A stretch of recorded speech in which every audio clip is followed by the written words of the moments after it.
Yeah, good afternoon. Welcome, Supreme Critical Metals. We'd like to get started here very shortly. Just a couple of things I'm going to go over.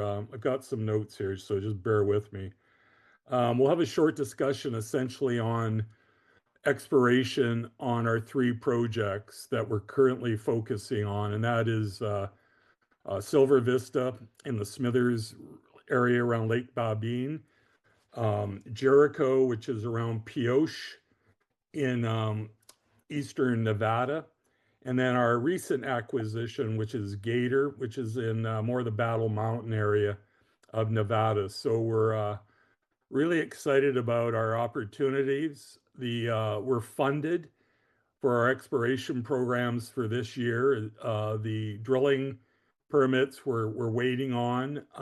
I know, Ian, we haven't had an approval yet, but we think it's imminent. And as soon as we get the go ahead, we'll start. We've had some discussions with some drillers, and we'll get that program going. So I'm hoping, for all intents and purposes, and Ian, you could correct me, but we're probably looking at late spring, early summer if all goes well. So Glenn, are those permits on all three of the properties you're waiting for? No. I'll Randy, we'll save questions till the end. Yeah, sorry. And just Okay. so Ian and Peter can go through that. Yep. We are looking at a rebrand for the company. We're in the process of changing the name and redoing the website. So that's exciting. We'll have a new look and flavor, and that suits more of the direction of the company, which is primarily silver and gold in BC and Nevada. Um, I just want to also, as well, we're increasing our marketing endeavors. Ian did an interview today with a mindset, and there was a couple hundred people on that call. And we've been doing some other. He did another interview where he's had about 5,300 views so far. So it's picking up, and we're very excited about getting the company rolling and getting the exposure out there, and and getting the share price up as well.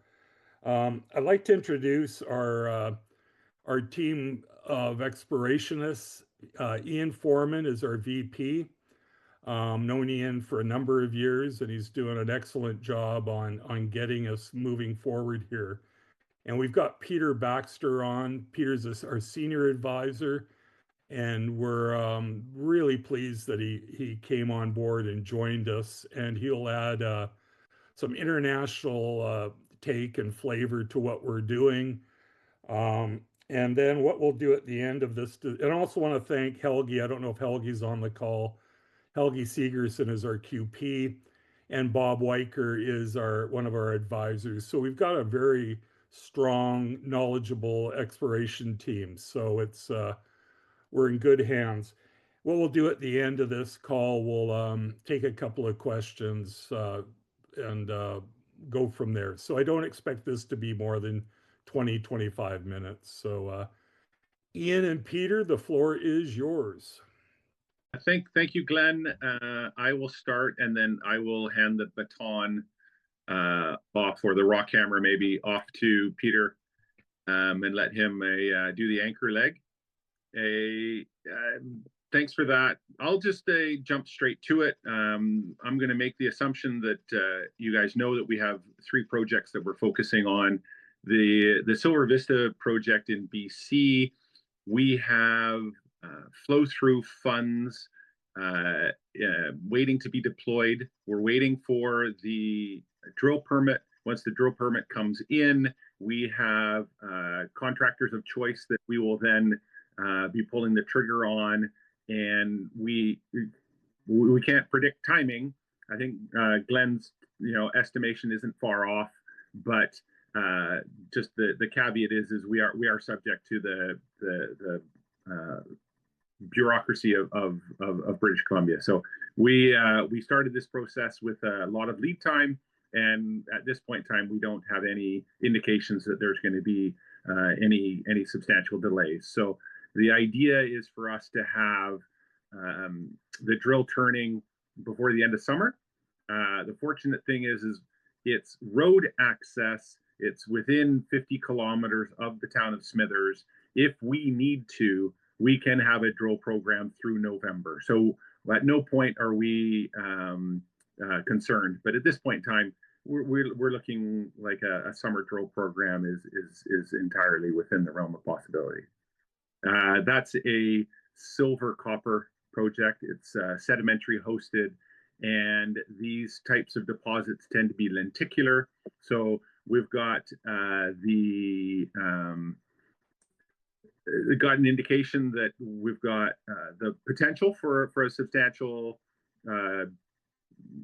thickness of deposit. The key drill hole there is 46 meters, grading 0.62% copper, 48 grams per ton silver. That's a nice starting point, and we're going to be following up on that intersection with the drill program. Just quickly now move on to Nevada. The introduction of Nevada to the company is very exciting to me. I think that working in a world-class jurisdiction that is got a stable framework and mining friendly is really important.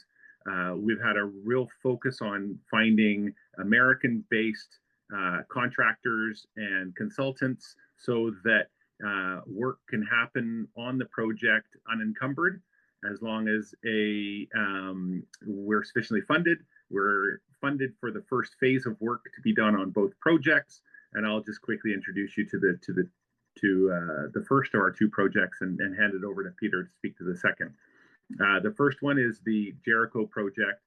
It is, I think, if you were to make analogies as to other maybe companies that you've invested in or followed, it's got the deposit that we're chasing at Jericho being an epithermal gold silver deposit. If you have analogies, maybe you're thinking about more of a typical Mexican type epithermal vein related system, and it's hosted in volcanic rocks. We've got 5 known veins that have been identified. We can trace the veins on surface for, in some cases, 250 meters, in another case, 1,000 meters.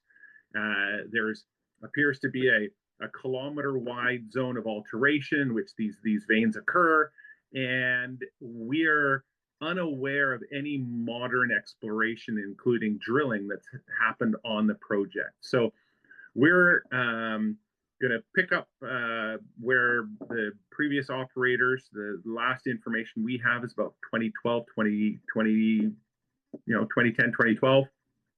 And we're going to start with a significant sampling program and mapping to confirm the location and nature of the mineralization.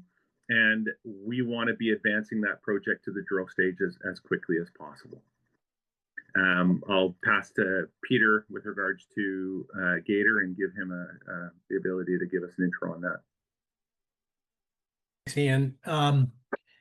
Yeah, the Gator project is located about 35 miles southwest of Battle Mountain. As you all know, Battle Mountain is the heart of the Nevada mineral gold belts. In fact, Gator is within a 40-kilometer radius of over 35 million ounces of historic, recent, and current production, including the Marigold Mine and Nevada Gold Mines Phoenix deposit. What's common about the deposits in northern Nevada is they're associated, or they lie on mineral belts, which are generally controlled by very deep-seated crustal type structures, and at the surface, more localized structural features. And Gator it fits right into this criteria. If you're looking for a gold deposit in northern Nevada, you want to be peripheral to one of these major crustal features and have the same kind of surface structures and lithologies, and Gator fits into that. What we're looking for here is a distal disseminated gold-silver system. They're epithermal. They're quite common in the Battle Mountain region. It's not a Carlin deposit, but it is genetically associated with them. The analogs to Gator are specifically the best ones are the past producing Lone Tree and McCoy Cove mines. Lone Tree is about 35 miles due north of Gator, and McCoy Cove is about 11 miles due east. Lone Tree produced over 4 million ounces historically and has over 2 million ounces of resources left. Cove McCoy, noted for its additional silver production, over 3 million ounces of gold and over 100 million ounces of silver. So that adds the silver element to it. This type of target is a covered target. If you've been following Nevada discovery and geology over the last 30, 35 years, virtually all new major discoveries in the state have been found under either post-mineral cover, which completely masks the mineralization, or else you have a lithocap. You have a bedrock cap over the deposit that shows favorable geologic characteristics, but it has little to no precious metals mineralization at the surface. And this is the kind of target that we're evaluating at Gator. The stage it's relatively early stage, but it's by no means green. We've done quite a bit of work on this. I've been working on this project for almost 3 years myself, and my partners and I have done a lot of work here. Mapping, alteration mapping, geochemistry, structural analysis. We have drone magnetics. We have geochemistry where we've really done a lot of work to de-risk the project. At the same time that we were working on it, the U.S. Geologic Survey and the Department of Energy funded a project to examine the exact same area for blind geothermal system for potential power generation. So we've also benefit from the work that the feds have funded over the last 2.5 years. And specifically, we've got a lot of advanced structural analysis and geophysical surveys, which we have the results from. So what it means is we've got a target which we know it has the right rocks, it's got the right alteration, structural centering, geochemistry, it's got geophysical anomalies. It's been highly de-risked. We're going to be back on site this week. Ian and I mobilize tomorrow to go to Nevada. We're really taking advantage of an incredibly dry, warm winter. It's the driest it's been in 40 years in Nevada. We're going to kick off this project, get our first phase exploration done as soon as possible. We've got some additional detailed mapping planned. We're going to do some follow-up geophysics.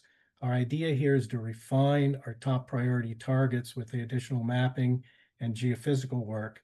And we really think that if the weather holds, we can get this work done by the time of year that normally you're just starting to mobilize in Nevada. So we're taking advantage of the situation to get a jump on it.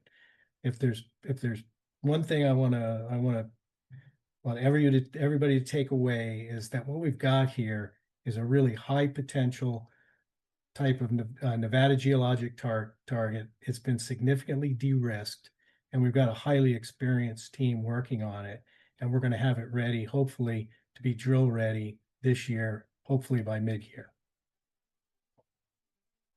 Back to you, Glenn or Ian. Yeah, thanks, Peter. And go ahead, Ian.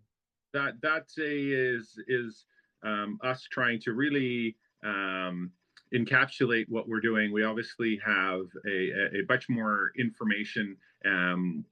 So maybe if there's some specifics that you guys want to hear and know about, when Glenn gets a chance, we're more than happy to answer questions. Yeah, Ian, just maybe a comment. You're heading to Gator and then Jericho as well. So you're doing the trip to both properties next week, or this week, as a matter of fact. Yeah, correct. Yeah. So both Peter and I will have stepped foot on both projects, which is critical for when you have a third-party contractors working, so that we can say, you can understand what the logistics are involved in getting the work done. Yeah, exactly. Oh, great. Wonderful. Let's see if there's any questions out there at all at this point. Yeah, back to the permitting, what's the situation on Gator and Jericho? Is there sort of holdups like there is in BC, or is it pretty straightforward getting a permit to drill? It's fairly straightforward, and there is an existing permit for drilling at Gator. We have been modifying our geological interpretation for the project, and as such, we feel that some of those selected sites will change. The advantage of that is we will then have to modify an existing permit as opposed to apply for a new permit. We do not have a permit as it stands for Jericho, but being that the first phase of work is surface sampling, mapping, we don't need to be permitted for that work to be done. Right. To Okay. explain a bit more about the Gator permitting, this is BLM land and you can operate under a notice of intent. Okay. We acquired the notice of intent in late 2024, and it allows up to 5 acres of surface disturbance without having to do any advanced permitting. It's a rolling 5 acres. If you reclaim as you go, you can continue to disturb additional land. Each particular notice of intent includes a specific plan, and we think our drill plan is likely to be not exactly what's permitted, but we're allowed to do a modification. The notice of intent and the fact that it's on BLM land is really important in Nevada. When you get involved in Forest Service, it can take you years just to get a drill permit. A notice of intent usually takes between 30 and 90 days to get, has a 2-year period of validity, and you can roll it over and renew it as well. So we're in good shape, but there will be some additional modification needed. Okay. Glenn, you mentioned there's a name change coming and new website, etc. Yep, it's imminent. We're just waiting on the powers to be to approve QSIPs and all that. So we've got the branding, the name done, and we're just waiting. We've got the symbol, and we're just waiting. Website's being built now, so as soon as we get the green light, we'll have a more appropriate name. Supreme Critical Metals is a little bit to chew on, but Yeah. we're exciting about the new look and the direction. It'll kind of speak, as I said earlier, speak to where we're going and sort of the plan. Our team now is looking exceptional. We've added Peter, and Ian's come on board recently, and we're going to be adding a couple of other directors here in the very near future. So we've kind of gone through a reorg, and it's been a little challenging, but I want to thank everybody for their support and their interest, and keep in touch with us. And if there's any further questions at this point, or Thanks for the update, Ian and Peter. Absolutely. Larry, anything? You good? No, I think it's good. Peter, welcome. I think you definitely gave us some good insight and made it pretty exciting on your front. Peter, well. can you just a quick blurb on your background? Sure. I'm a geologist by training, I spent over 25 years in the field, almost 30 years. I started in the Western US. I've spent, all told, over 12 years working in Nevada. I then went down to South America. I lived and worked in South America for 15 years. And at the end of that, I joined up with Scotiabank. I joined their metals and mining investment banking team, and I was the senior geologist and director level participant in their mergers and acquisitions activities, based out of Vancouver. I worked with the Toronto and London teams as well. So I spent 15 years on the finance end, retired from the bank 3 years ago, and I got involved with this project. Thought it was time to put what I had learned together and see if I could do something more. And another chapter. And we located the Gator property. This was based on my past experience in Nevada. I put together a team these are close associates that I've known for decades, also with a lot of Nevada experience. And we put together a private group and started exploring and acquired Gator and advanced it.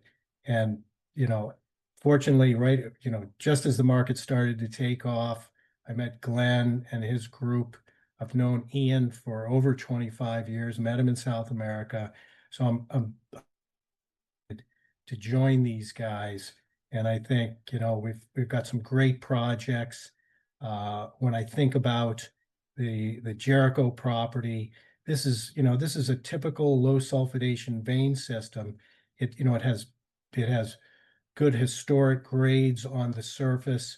It's a project that somehow slipped through the cracks.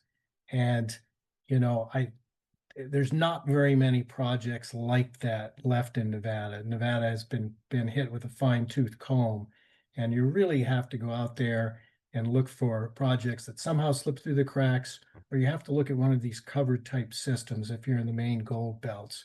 And I think we've got two great properties, and I'm really excited to work with these guys.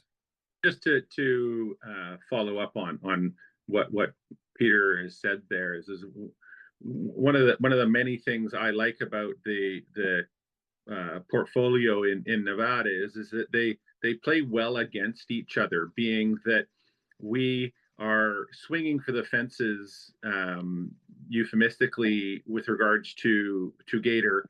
If we're successful in finding a deposit at depth, it's not going to be a 100,000 ounce deposit. If it's there, it's going to be a Nevada style, large deposit.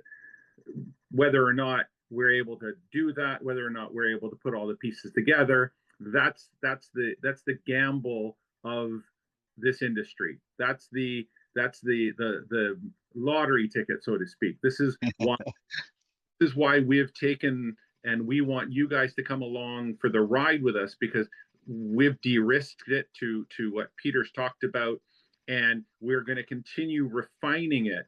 But ultimately, we're going to be having to drill some holes.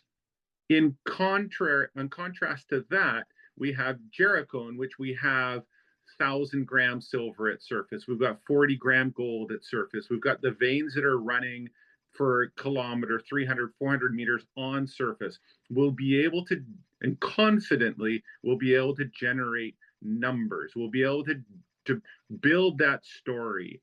And so we have the two that are playing well with each other, in that they're at different, they're physically at different levels. And by having these higher grades exposed at surface, we want to be able to refine everything on the surface before we start getting into the third dimension and poke some drill holes under that. And so if we can be successful in delineating this, we could have two concurrent drill programs in Nevada. It's not a stretch of the imagination. Right. Fantastic. Okay, I Yes, think we'll excellent. wrap it up. If there's maybe one more question, Larry, anything or? No, I'm excited. This is great, guys. All right. Well, I want to thank everybody. Thank our team, and once again, thank the people that tuned in today. And if there's any further questions, just reach out, 604-803-5229, and I can point you towards Ian or Peter or myself. Give us a call anytime, and we look forward to speaking very, very near future. We'll be doing this a few more times here over the next little while. So, all right. Thanks so much. Have a wonderful day. Excellent. Thank you, guys. Thank you. Yeah.